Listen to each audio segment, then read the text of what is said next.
Okay. तो यहाँ आप जैसा कि देख सकते हैं, फिराक गोरखपुरी और उनकी गजल। फिराक उन्होंने अपना तखल्लुस रखा था। तखल्लुस यानी उपनाम कह सकते हो आप। ठीक है। और उन्होंने गजल को एक नया आयाम दिया, खास तौर से हिंदी और भोजपुरी शब्दों का प्रयोग करते हुए। जैसा कि रुबाइयों में आपने पढ़ा, तो रुबाइयों में खास तौर से उन्होंने भोजपुरी शब्दों का प्रयोग किया है। जैसे लौका देना, पिन्हाती है, घुटनियों इत्यादि शब्दों का उन्होंने प्रयोग बड़े बखूबी किया।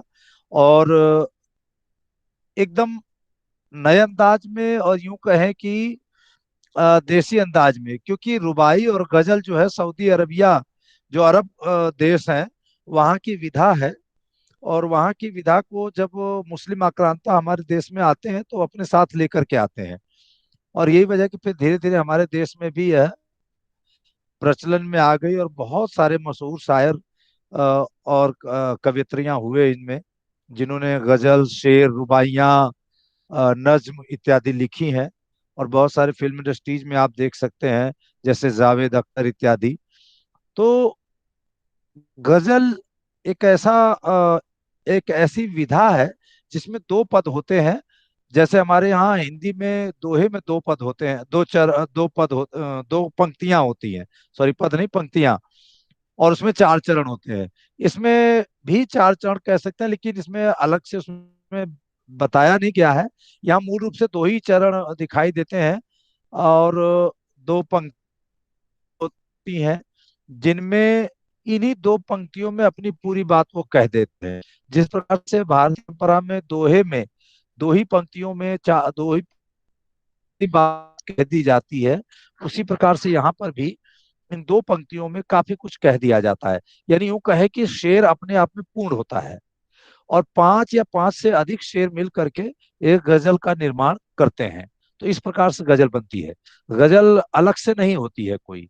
यानी जो शेर होते हैं, जिसमें पांच या पांच से अधिक शेर होते हैं, तो उनसे गजल का निर्माण होता है। तो यहाँ पर कुल 10 शेर हैं, जिनको मिला करके एक गजल है। और इसको ध्यानपूर्वक सुनना है हमने, और समझना है। जहाँ प्रेम है, प्रकृति है, और वो सारी बातें जो आमतौर पर के एक गजल में होती है। गजल मूल रूप से जो शुरुआत हुई थी गजल की, तो गजल का जो शाब्दिक अर्थ है, वास्तविक तौर पर उसका शाब्दिक अर्थ है प्रेमी प्रेमिका की आपस की बातचीत। जब प्रेमी प्रेमिका आपस में बातचीत करते हैं, तो गजल में उसको गजल के माध्यम से उस बात को प्रस्तुत किया जाता है। तो यहाँ पर भी अगर आप देखें, तो ये जरूरी नहीं कि सभी गजलों में ऐसा हो, लेकिन आमतौर पर जो गजल की शुरुआत हुई थी उसमें ऐसा ही है कि प्रेमी और प्रेमिका के आपस की जो बातचीत है, वो इसमें प्रस्तुत की जाती रही है। धीरे धीरे ट्रेंड बदला, चीजें बदली, और समय के अनुसार बहुत कुछ इसमें बदल गया। प्राकृतिक चीजें भी आ गई, सामाजिक चीजें भी आ गई, और इस प्रकार से गजल ने एक नया रूप धारण किया। खासतौर से जब भारत में आई है, भारत में आने के बाद रुबाई और गजल का एक नया रूप आप लोग देखते हैं, पढ़ते हैं, सुनते हैं, समझते हैं।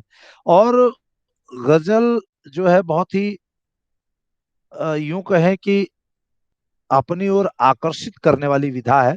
जब मुशायरे इत्यादि में गजल प्रस्तुत की जाती है, तो हम वाह वाह किए बिना नहीं रह सकते।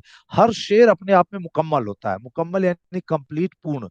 तो वह बहुत कुछ कहता है उन्हीं दो पंक्तियों में। जैसे हमारे दोहे कहते हैं, वैसे ही ये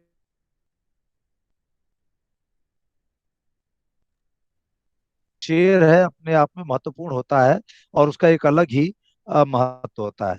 तो हम चलते हैं, यहाँ पढ़ते हैं पहला शेर फिराक गोरखपुरी जी का। नौरस गुंचे पंखुड़ियों की, नाजुक गिरहें खोले हैं, या उड़ जाने को रंगों गुलशन में परतोले हैं। यहाँ बहुत सारी तुलनाएं हैं। जैसे हमारी हिंदी काव्य में रूपक अलंकार, उपमा अलंकार इत्यादि का प्रयोग किया जाता है। यहाँ अलंकार तो नहीं बताए जाते आमतौर पर उर्दू शेर व शायरी में, लेकिन हम ये नहीं कह सकते कि नहीं होते, क्योंकि हिंदी कविताओं की तरह इनमें भी तुलनाएं होती हैं। तो आप देखिए यहाँ पर नौरस गुंचे पंखुड़ियों की शब्दार्थ दिए हैं, थोड़ा सा शब्दार्थ पर नजर डाल लीजिए। नौरस यानी नया रस, गुंचे यानी कली, नाजुक यानी कोमल, गिरहें यानी बंधन, गुत्थियां, बू यानी खुशबू, गुलशन यानी बाग बगीचा, पर तोलना यानी पंख फैलाकर उड़ना। तो कभी आपने कली देखी होगी, कली, जो फूल खिलता है उससे पहले की अवस्था होती है, उसे हम कली कहते हैं। मैं आपको कोशिश करता हूँ, यहाँ पर दिखाता हूँ कली।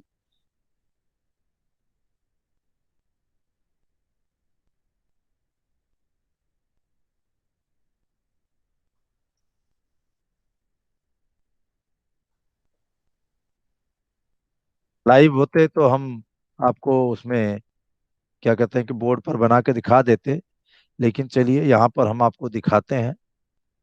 ये है कली, दिख रही है आप लोगों को? फ्लावर बेड यस जिसे सर। बोलते हैं आप, ये दिख रही है ना आपको? ये है फ्लावर बेड, इंग्लिश में इसे फ्लावर बेड बोलते हैं। लेकिन ये कली है और ये धीरे धीरे खुलती है। धीरे धीरे जब खुलती है तो ये फूल का निर्माण करती है। और इस प्रकार से आप कुछ दृश्य यहाँ देख सकते हैं, जैसे यह गुलाब का एक दृश्य है, ऐसे ही ये धीरे धीरे पूरा गुलाब बन जाता है। थोड़ा थोड़ा आपको दृश्य यहाँ नजर आ रहे हैं। तो इसका जो कली का मतलब होता है फूल खिलने से पहले की अवस्था। एक अमेजिंग वीडियो है, आप कभी इस पर जाएंगे, नेट पर सर्च करेंगे तो अमेजिंग वीडियो मिलेगा। वहां जाकर के आप देखेंगे तो ढेर सारे मिलेंगे, उनमें से पेड़ पौधे फूल कैसे खिलते हैं, पेड़ पौधे कैसे बड़े होते हैं, बहुत ही मेहनत से वो तैयार की गई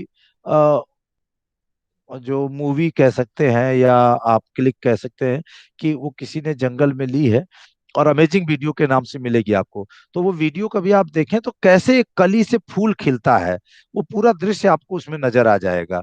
तो फूल खिलने से पहले की जो अवस्था होती है उसे हम कली कहते हैं।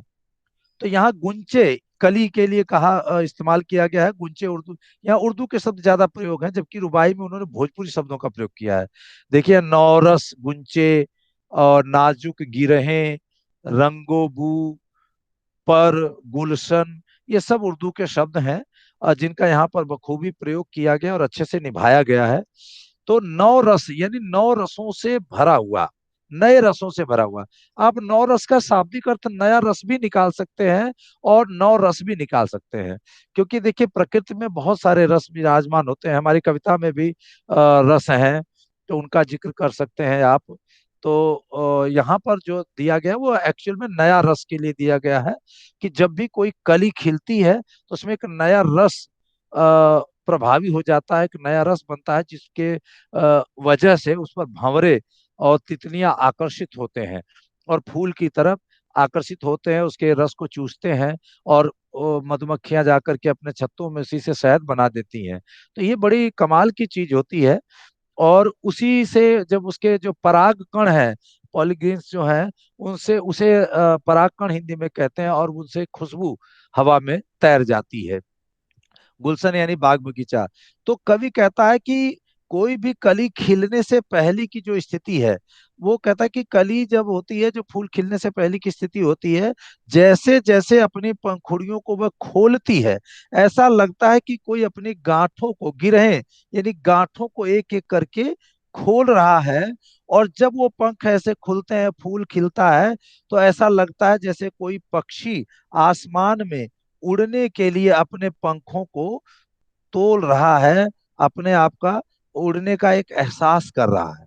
आप कभी देखें ना, ऐसे खिलता है फूल, हम आमतौर पर नहीं देख पाते, क्योंकि हम रोज उसमें एक अच्छा समय लगता है, और तो रोज हम थोड़ा सा खिला हुआ देखते हैं उसको। फिर एक दिन ऐसा कि पूरा फूल खिल जाता है। लेकिन अगर उसको हम अमेजिंग वीडियो में देखेंगे, या उसको रोज देखें, लगातार देखते हैं, तो हमें पता चलेगा कि वो कैसे कली धीरे धीरे उसके एक एक दल, उसकी एक एक पंखुड़ियां खुलती हैं। बिल्कुल वैसे ही जैसे चूजा निकलता है, धीरे धीरे अपना पैर फैलाता है और उसको फड़फड़ाने की कोशिश करता है, ऐसा लगता है जैसे आसमान में उड़ने के लिए अपने पंखों को तौल रहा है, यानी एहसास कर रहा है कि वो उड़ पाएगा या नहीं। तो यहाँ पर भी ऐसी ही स्थिति है कि कवि ने उसकी तुलना देखिए कहाँ की है। जैसे कोई पक्षी उड़ने की प्रयास करता है तो कहता है, नौ रस गुंचे पंखुड़ियों की, नाजुक गिरहे खोले हैं, नए रस से भरी हुई कली अपनी पंखुड़ियों को जब खोलती है तो ऐसा लगता है कि अपनी कोमल बंधनों को, अपने कोमल गांठों को वह खोल रही है, खोलने का प्रयास कर रही है। और फिर जब वह उसके दल, उसकी पंखुड़ियां खुल जाती हैं तो ऐसे लगता है कि अपनी खुशबू को रंगों गुलशन में, पूरे गुलशन में, बाग बगीचे में अपनी खुशबू को फैलाने के लिए जैसे वो उड़ने का प्रयास कर रही है। समझ में आया? समझ में आया ये शेर? Yes sir. गुड। तो ध्यान से सुनते रहिए। एक शेर मेरा है, आपको सुना दूं, आपको और अच्छा लगेगा। कि आ, उनसे नजर लड़ी न थी तो चिलमन खा के नसी थे, उनसे नजर लड़ी न थी तो चिलमन खा के नसी थे, जब से नजरें चार हुई, जब से नजरें चार हुई हम अरसे नसी हो गए। यानी जब तक हमने उनसे, हमारी आंखें उनसे लड़ी नहीं थी, नजरें चार हुई, यानी दो हमारी और दो उनकी, यानी जब दोनों लोग आपस में मिलते हैं तो चार आंखें हो जाती हैं। और कहता है कि, कहने का प्रयास किया गया है कि जब उनसे नजर लड़ी तो उससे पहले, नजर लड़ने से पहले हम क्या थे? खा के नसी थे, जमीन पर रहने वाले थे। और जैसे ही नजरें चार हुई हम अरसे नसी हो गए, आसमान में रहने वाले हो गए। यानी पुराना गाना है, फिल्मी गाना, कि आजकल पांव जमी पर नहीं पड़ते मेरे। कितना प्यारा गाना है। तो कुछ ऐसा ही शेर में भी कहा गया है। तो देखिए, तो यहाँ पर भी काफी कुछ ऐसी बात करने की कोशिश करता है शायर, क्योंकि प्रेम है, लेकिन यहाँ पर कवि ने प्रकृति को उससे जोड़ दिया है। आगे देखिए, यह भी प्रकृति का एक नजारा है कि कवि कहता, शायर कहता है, यहाँ शायर उनको कहते हैं हम, कि शायर कहता है कि तारे आंखें झपकावे हैं, जर्रा जर्रा सोए हैं, तुम भी सुनो हो यारो, सब में सन्नाटे कुछ बोले हैं। झपकावे यानी आंखें बंद करते और खोलते, जर्रा जर्रा यानी कड़कड़, शब यानी रात, सन्नाटा यानी मौन अर्थात चुप्पी। होता क्या है, जब प्रेमी और प्रेमिका एक दूसरे को याद करते हैं तो अक्सर रातों में छत पर चढ़ करके तारों को निहारते हैं, देखते हैं, या फिर कभी सुनसान इलाके में जाकर के बैठ जाते हैं। धन्यवाद मुकेश। तो वो सुनसान जगहों पर जाकर के बैठ जाते हैं और एक दूसरे को याद करते हैं। कई पुरानी फिल्मों में भी कुछ ऐसे डायलॉग हैं कि जब मेरी याद आए तो छत पर आकर के चांद को देखना, मैं तुम्हें दिखाई दूंगा। ऐसी बहुत सारी रोमांटिक, रोमांटिसिज्म से भरे गाने जो हैं आपको सुनने को मिलते हैं। यारों होना चाहिए, ये यहाँ पर थोड़ा करेक्शन कर दूं तो, रोमांस से भरे हुए गाने जो होते हैं वो बहुत सारी फिल्मों में आपको सुनने को मिल जाएंगे। तो यहाँ पर भी काफी हद तक कवि उन्हीं को कहता है कि तारे आंखें झपकावे हैं, जर्रा जर्रा सोए हैं, तुम भी सुनो हो यारो, सब में सन्नाटे कुछ बोले हैं। यानी शायर ये कहना चाहता है कि प्रेमियों को खास तौर से टारगेट करता है। वो कहता है कि अ, सारे आसमान में तारे छिटक गए हैं, तारे आंखें झपकावे। जब आप तारों को देखते हैं ना तो झिलमिलाते हैं, हम कहते हैं उसे झिलमिला रहे हैं। कवि ने इसको झपकावे, आंखें झपकावे। देखिए कवि है, कहा जाता है कि जहां न पहुंचे रवि वहां पहुंचे कवि, अर्थात जहां सूरज की किरणें नहीं पहुंचती ना, कवि वहां पहुंच जाता है। अब रात के उसमें तारे पे तो सूरज की किरणें ऑब्वियसली नहीं पहुंचती हैं, लेकिन कवि पहुंच रहा है। कि तारे आंखें झपकावे हैं, ऐसा लगता है कि तारे जो हम कहते हैं टिमटिमा रहे हैं, कभी उसको, शायर उसको कह रहा है कि तारे आंखें झपकावे हैं, क्योंकि झिलमिलाते से नजर आते, ऐसा लग रहा है कि उनको भी नींद आ रही है, वो सोने की कोशिश कर रहे हैं, उनकी आंखें झपकने लग रही हैं। तो तारे आंखें झपकावे हैं, जर्रा जर्रा सोए हैं, यानी कण कण सो चुका है, पूरी सृष्टि सो चुकी है। तो एक मिनट बच्चों। जी सर। सर मैं जरा क्लास ले रहा हूँ।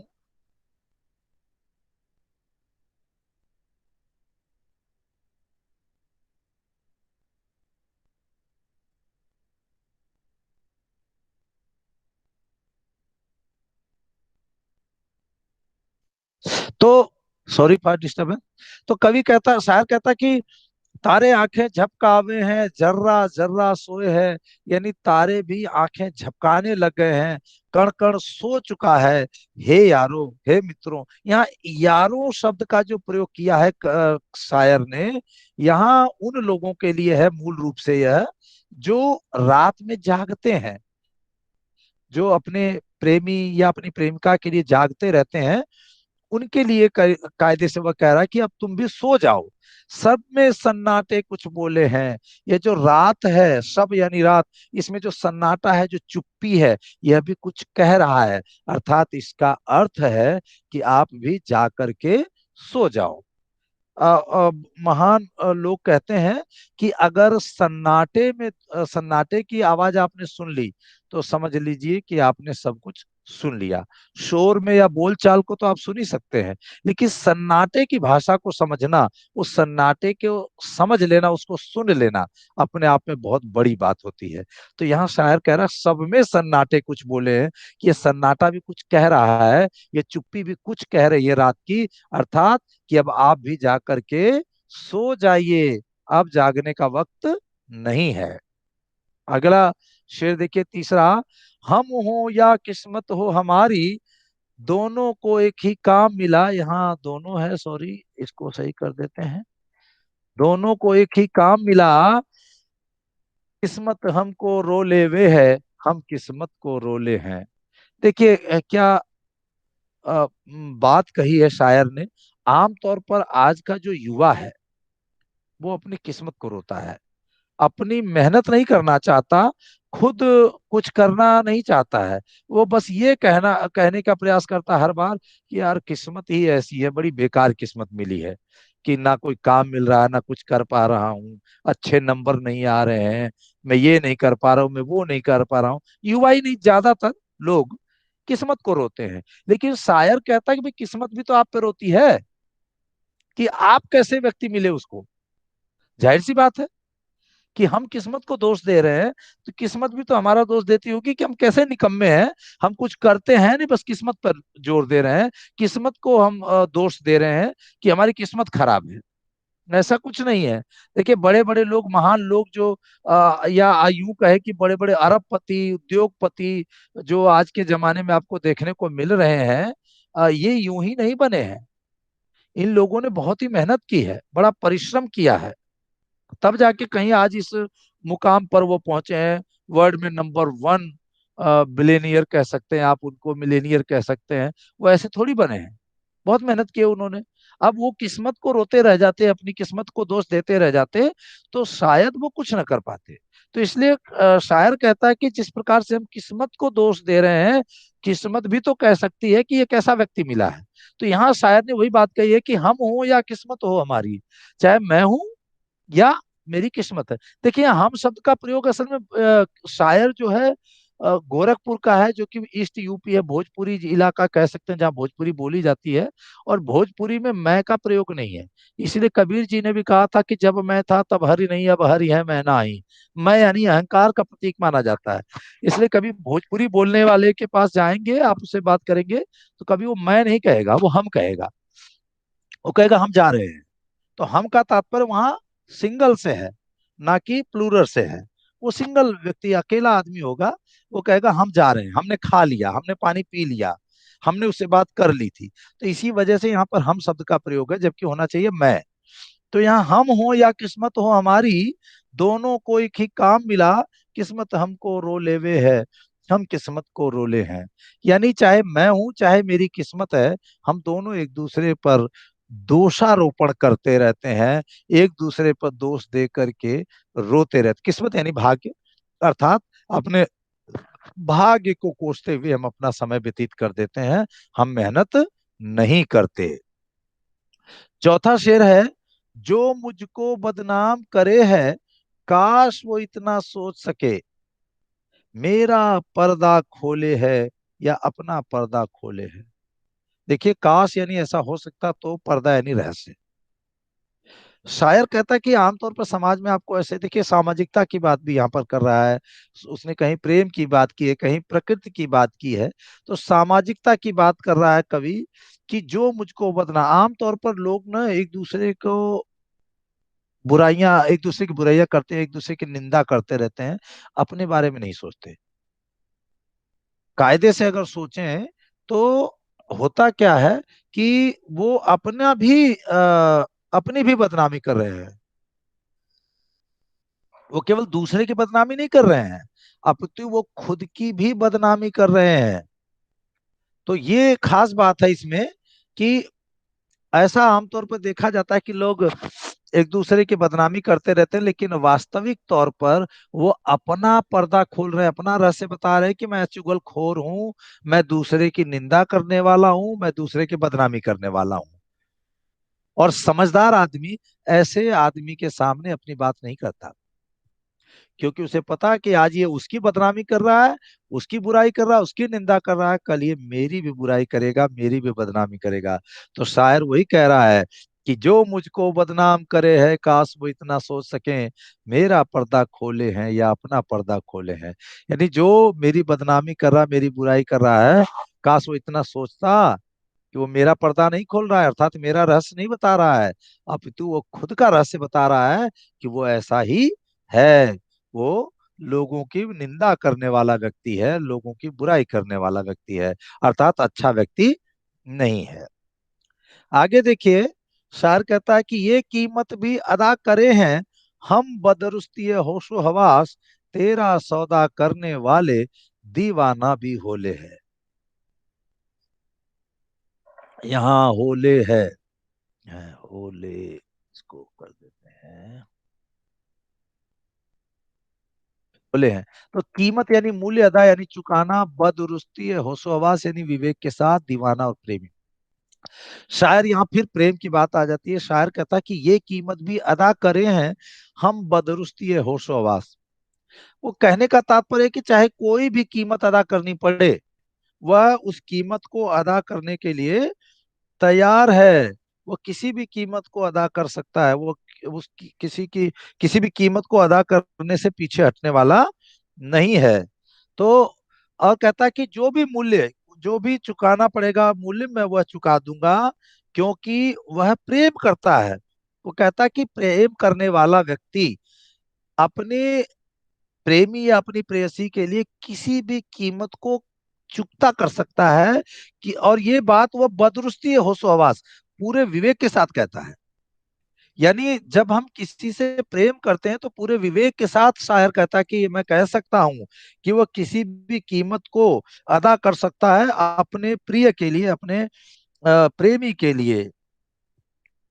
तो वह कभी भी इसमें संकोच नहीं करेगा कि उसको कितनी कीमत अदा करनी पड़ रही है, कभी भी इस बात का वह ख्याल नहीं करेगा। कहता कि वह पूरे विवेक के साथ, पूरे होशो हवास के साथ कहता है कि मैं तुम्हारे लिए यानी अपने प्रेम के लिए किसी भी प्रकार की कीमत को अदा कर सकता हूँ।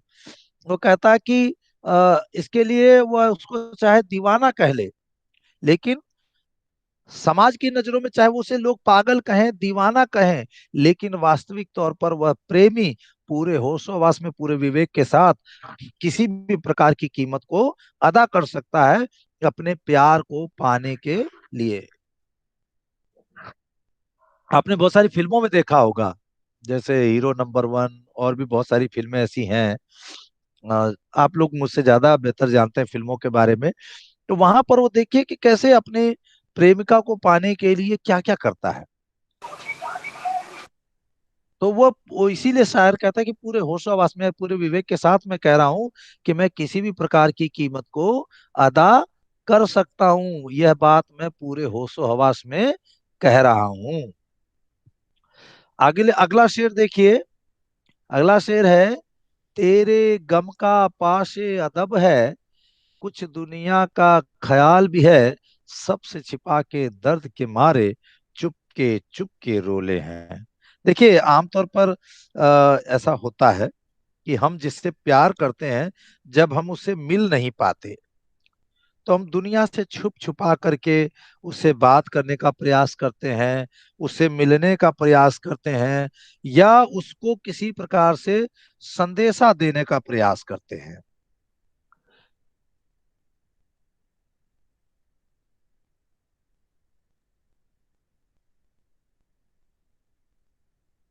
कहता है कि मुझे तुम्हारे गम का पूरा ख्याल है, मैं तुम्हारी पीड़ा का सम्मान करता हूँ। देखिए, गम माने दुख, पाशे अदब यानी लिहाज, सम्मान का भाव, दुनिया संसार, ख्याल यानी ध्यान। कहता मुझे सब कुछ ध्यान है, इन सारी बातों का ध्यान है, संसार का भी ध्यान है, तुम्हारे दुख का भी ध्यान है, तुम्हारे सम्मान का भी भाव है मेरे अंदर। क्योंकि देखिए, आमतौर पर कोई भी प्रेमी या कोई भी प्रेमिका यह नहीं चाहती कि उसके प्रेमी या उसके प्रेमिका का जो है कि बदनामी हो, उसका सम्मान दुनिया के सामने बिगड़े, खराब हो। हाँ, वेल्थ। तो वह उसका सम्मान करता है, इसलिए कहता तेरे गम का पासे अदब है। पासे अदब लिहाज, सम्मान, कुछ दुनिया का ख्याल भी है। मैं दुनिया को भी समझता हूँ, समाज को भी, क्योंकि समाज कभी भी दो लोगों को, दो प्यार करने वालों को आपस में नहीं मिलने देता। इसी वजह से अक्सर वो छिप छिप करके एक दूसरे से मिलते हैं, और जब नहीं मिल पाते हैं तो चुपके चुपके रोते हैं। क्योंकि अगर समाज के सामने रोएंगे तो भी बदनामी होगी, उसकी भी और उसके प्रिय की भी बदनामी होगी। इसलिए वह छिप छिपा करके रोते हैं, और दोनों एक दूसरे की पीड़ा को समझते हैं। और सही मायने में देखिए, विज्ञान भी सिद्ध कर चुका है कि जब हम किसी से प्रेम करते हैं, हृदय से प्रेम करते हैं, मन से प्रेम करते हैं, तो हमारा संदेशा बिना मिले ही उस तक पहुंच जाता है। और ये प्रेम ऐसा नहीं कि ये हर प्रकार का प्रेम, माता पिता का प्रेम, माता बेटी का, भाई का, बहन का, और प्रेम ही प्रेम, किसी भी प्रकार का प्रेम हो, प्रेम तो प्रेम ही है। जब हम किसी से प्रेम करते हैं तो जैसे ही उसको कोई कष्ट होता है, उसका एहसास हमें भी हो जाता है। ग्रामीण परिवेश में आप देखें तो हिचकी आती है तो लोग क्या कहते हैं, कोई याद कर रहा होगा, कहते हैं कि नहीं यस कहते। सर। हाँ, तो इसके यस सर। पीछे ये हम जरूर, आजकल का पढ़ा लिखा नौजवान ये कह सकता है अरे ये ढकोसले हैं, झूठी बातें, लेकिन वास्तविक तौर पर आज विज्ञान भी इस बात को सिद्ध करता है कि जब हम किसी को बहुत ही करीब से चाहते हैं, हृदय से उसको याद करते हैं, तो वह हमारी बात को समझ जाता है, उस तक हमारा मैसेज, हमारा संदेशा उस तक पहुंच जाता है। तो इसीलिए कवि कहता है कि समाज का ख्याल रखते हुए वह मिलने का प्रयास तो करता है छुप छिपा करके, लेकिन उसके बिछड़ने के गम में और उसके दुख को भी याद करते हुए, ध्यान रखते हुए, वो छुप छुपा करके रोता है, ताकि समाज उसे रोता हुआ देख करके उसकी बदनामी ना करे। उसकी बदनामी होगी तो उसके प्रिय की भी बदनामी होगी। आगे देखिए, फितरत का कायम है तवाजुन, आलमो हुस्ने इश्क में भी उसको उतना ही पाते हैं जितना खुद को खोते खोले हैं। देखिए, बड़ा प्यारा शेर है। ये भी उसी से, ऊपर वाले शेर से ही ताल्लुक रखता है कि प्रेम की बात यहाँ भी है कि जब भी आप किसी को चाहते हैं ना, एक डायलॉग है उसमें शाहरुख खान की और दीपिका पादुकोण की फिल्म का, याद है आपको, जिसमें वो आग वाग लग जाती, दीपिका पादुकोण की शायद तो पहली फिल्म है, याद है आप लोगों को। कौन सी सर? अरे उसमें वो डायलॉग है शाहरुख खान हाँ का यस कि सर। जब हम किसी फर्स्ट से फिल्म। मिलने की कोशिश। हाँ। हाँ, कौन सी फिल्म है वो। ओम शांति ओम। हाँ ओम सर, ओम शांति ओम। शांति ओम। हम्म। क्या डायलॉग है, देखियो, कहता है ना कि जब हम एक किसी से चुटकी मिलने सिंदूर। की। अरे पगलैट, इस शेर से बात कर रहा हूँ तो यहाँ एक चुटकी सिंदूर कहाँ से आ गया। ये शेर देख, इससे मिला उस डायलॉग को। वो कहता है कि हम जिससे जब किसी से मिलना चाहते हैं ना, तो पूरी कायनात उसे मिलाने की कोशिश करती यस है। सर। यस याद यस।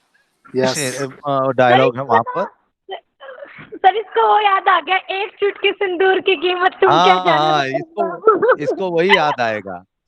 चलिए, देखिए, तो ये शेर काफी हद तक उसे मिलता जुलता है कि फितरत का कायम है तवाजुन, आल में हुस्न इश्क में भी उसको उतना ही पाते हैं खुद को जितना ही खोते हैं। और अभी मैंने कबीर जी का दोहा सुनाया था ना, जब मैं था तब हरि है हरि नहीं, अब हरि है मैं नाही, सब अंधियारा मिट गया जब दीपक देखा माही।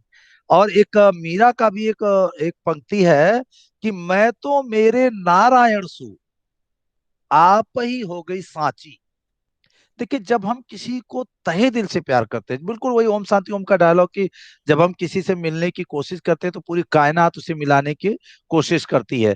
ये शेर काफी हद तक इन्हीं सारी बातों को जोड़िए आप, कबीर का दोहा, मीरा की बात, और यहाँ पर फिराक गोरखपुरी जी का यह शेर, और ओम शांति ओम का वह डायलॉग, तो कितना आपको एकदम क्लियर समझ में आ जाएगा कि फितरत का कायम है, यह स्वभाव की बात है, यह स्वभाव है, कायम है, यह स्थापित है, तवाजुन यानी संतुलन, आलमो हुस्नो इस प्रेम और सौंदर्य का संसार खुद और स्वयं।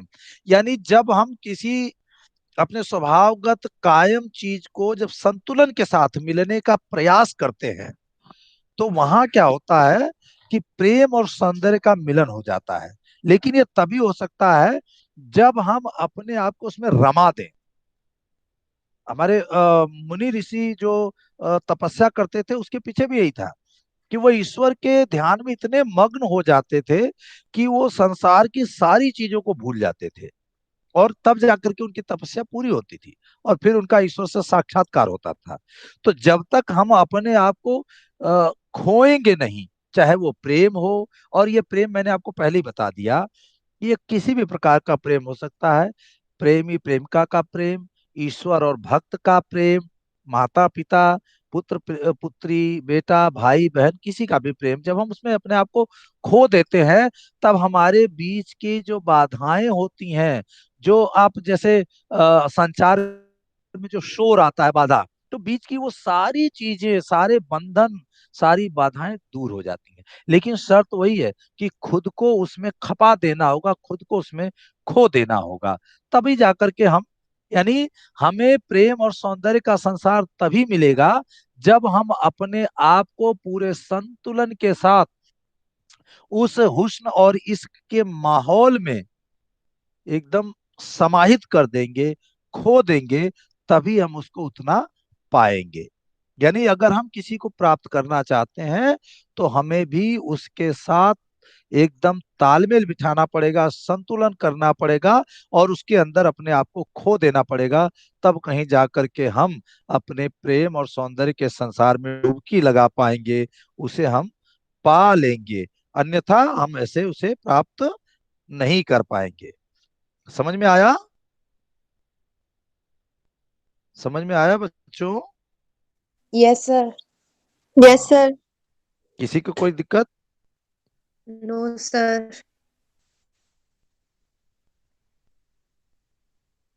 तो मैंने जैसा बता दिया आपको कि जब तक हम प्रेम को प्राप्त करने के लिए अपने आप को समर्पित नहीं कर देंगे, उसके प्रति हम उसमें डुबा नहीं देंगे, खो नहीं देंगे, तब तक हम उसे प्राप्त नहीं कर सकते। असल में देखो, ये जो प्रेम है यहाँ पर आमतौर पर, जैसे कि आज की युवा पीढ़ी इसको बस वो प्रेमी प्रेमिका के प्रेम में ही लेती है, लेकिन एक्चुअल में जो सूफीज्म है, मुस्लिम उसमें, वहां पर जो है सूफीज्म में क्या है कि जो ईश्वर को प्राप्त करने का ये एक जरिया है।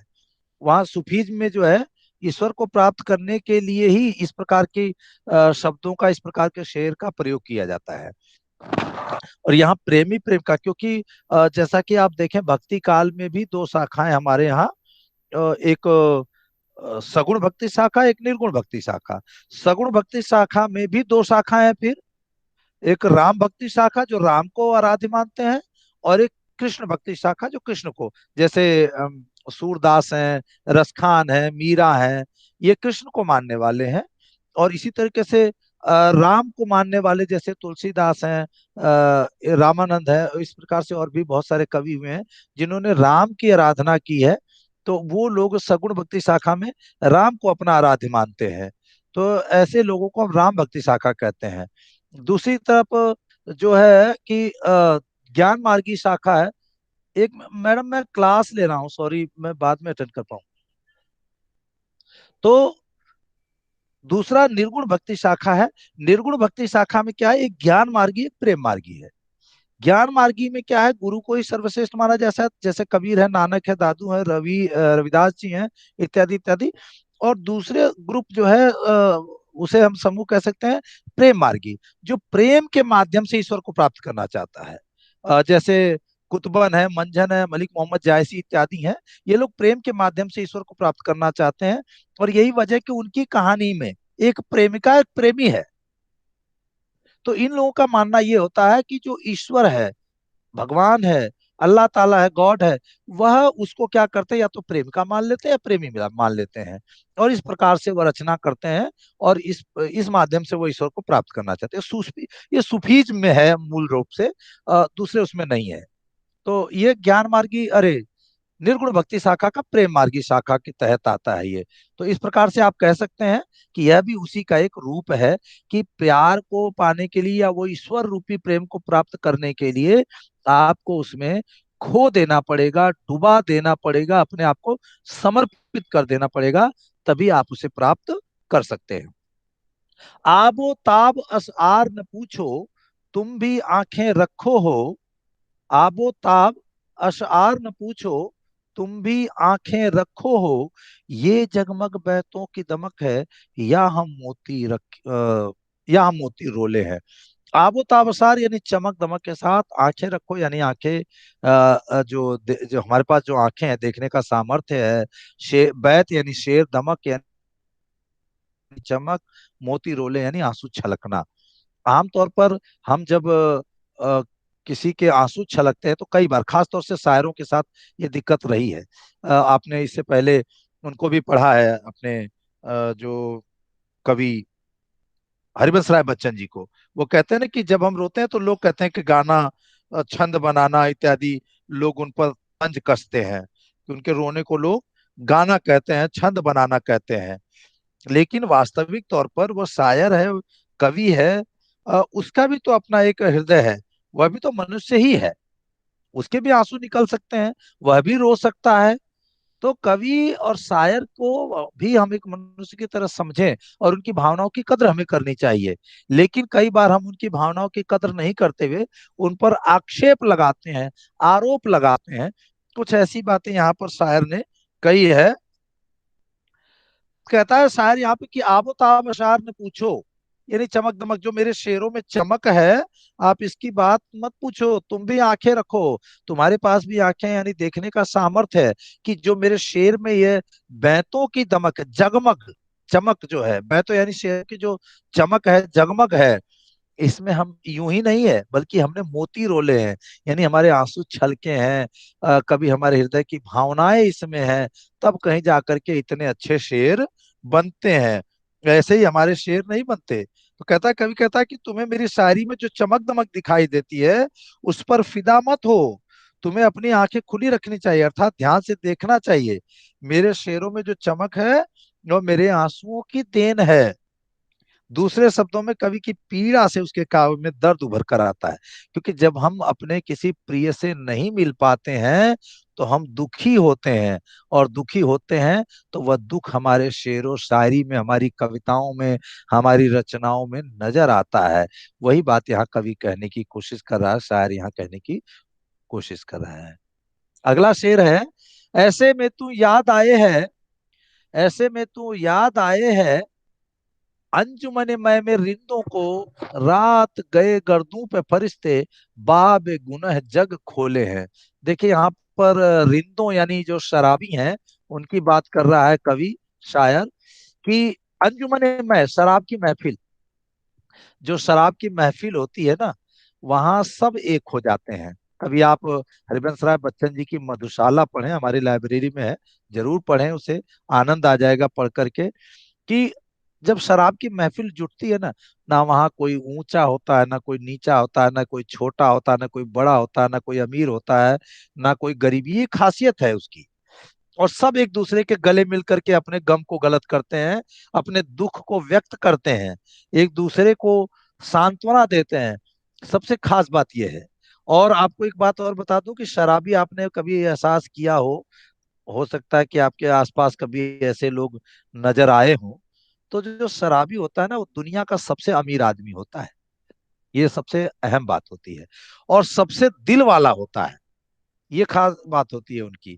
तो कहता है, अंजुमन मैं शराब की महफिल रिंदों को, यानी शराबियों को, गर्दू यानी आकाश, फरिश्ता यानी देवदूत, बाबे गुनह यानी पाप का अध्याय, ऐसा माना जाता है कि जब रात हो जाती है तो ये देवदूत आते हैं आसमान में और सबके पापों का कच्चा चिट्ठा खोल देते हैं। हमारे भारतीय परंपरा में, हिंदू धर्म में चित्रगुप्त ये काम करते हैं, या यूं कहें कि यमराज इस काम को करते हैं, सबके पापों का कच्चा चिट्ठा खोलते हैं और लोगों को सजा देते हैं। ऐसा कहा जाता है, हमारे धर्मों में व्याख्याएं की गई हैं। कितनी सही है कितनी गलत है हम इस पर नहीं जाएंगे, लेकिन कुछ चीजें जिनको हमें सोचना चाहिए, सुनना चाहिए कि हम कहीं न कहीं हम अपने जीवन में गलत कार्य करते हैं, पाप करते हैं, और फिर हम अपने पापों की वजह से कष्ट सहते हुए ईश्वर को याद करते हैं। कहता है ऐसे में तू याद आए है अंजुमने मैं में रिंदों को। जब वो गम से भर जाते हैं, जब वो पूरा पी करके फिट हो जाते हैं, तब उन शराबियों को वह याद आता है, वह ईश्वर याद आता है। या यूं कहे कि प्रेमी को अपनी प्रेमिका या प्रेमिका को अपने प्रेमी नजर आने लग जाता है, याद आने लग जाता है। और कहता है कि कवि कि तुम वियोग के समय में इस तरीके से याद आते हो जैसे शराब की महफिल में शराबियों को शराब की याद आती है। जैसे जैसे आधी रात के समय देवदूत आकाश में संसार के पापों का अध्याय खोलते हैं, वैसे वैसे तुम याद आते हो। यानी कहता कि जिस प्रकार से महफिल में शराब पीते हुए शराबियों को अपने सारे दुख, अपनी सारी समस्याएं याद आती हैं, यहाँ तक कि उनको भगवान याद आने लग जाता है।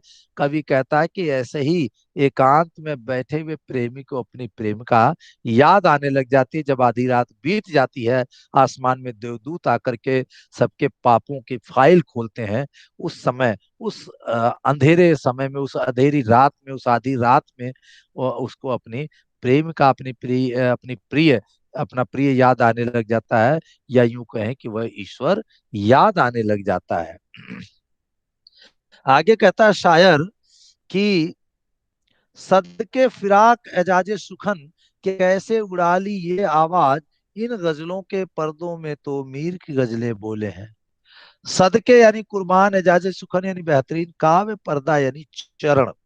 जो चरण है इसमें लाइनें, पंक्तियां, और जो हम रुकते हैं, तुक जहां पर रुकता है, तो उसे हम पर्दा कहा गया है, यहाँ पर शायर ने कहा है। और एक पर्दा वहां रहस्य, इससे पहले पर्दा मेरा पर्दा खोले या अपना पर्दा, वहां पर्दा रहस्य के लिए बात की गई है। यहाँ पर्दा चरण के लिए बात की गई है। और एक पर्दा यानी कार्टन जो खिड़की पे लगा होता है, चिलमन जिसे कह सकते हैं, वह भी होता है। तो यहाँ शायर कहता है सदके फिराक एजाजे सुखन, एजाज ए सुखन, कैसे उड़ा ली ये आवाज। असल में क्या है कि आ, फिराक गोरखपुरी पर कई बार आरोप लगते रहे हैं ऐसा, कि उनकी गजलों में मीर की या दूसरे मशहूर शायरों की जो अभी संसार में नहीं है, उनकी नकल की गई है।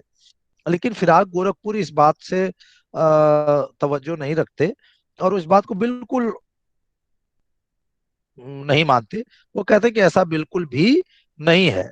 बल्कि एक सभा में तो उन्होंने यहाँ तक कहा था कि ये मेरी गलती नहीं है, अगर मेरे शेर उनके शेरों से मैच करते हैं, या कुछ पंक्तियां या कुछ बातें उनसे मैच करती हैं, मिलती हैं, तो ये मेरी गलती नहीं है, ये उनकी गलती है कि वो मुझसे पहले पैदा हो गए, मैंने उनकी नकल नहीं की है। देखिए हर शायर अपने मन की बात कहता है, आप इसको किसी की नकल नहीं कह सकते। हाँ, कभी कभी ऐसा हो जाता है कि किसी दूसरे की शेर शायरी या किसी दूसरे की कविता से आप थोड़ा मैच कर जाते हैं, लेकिन वास्तविक तौर पर वो कहता है कि ये मेरी अपनी गजलें हैं, और इसमें जो भी कुछ है, जो इनमें जो शेर है, इन शेरों में जो भी आकर्षण है, वह मेरा अपना है। कहते हैं कि गजलों पर मुग्ध होकर के लोग कहते हैं कि फिराक तुमने इतनी अच्छी शायरी कहाँ से सीख ली है।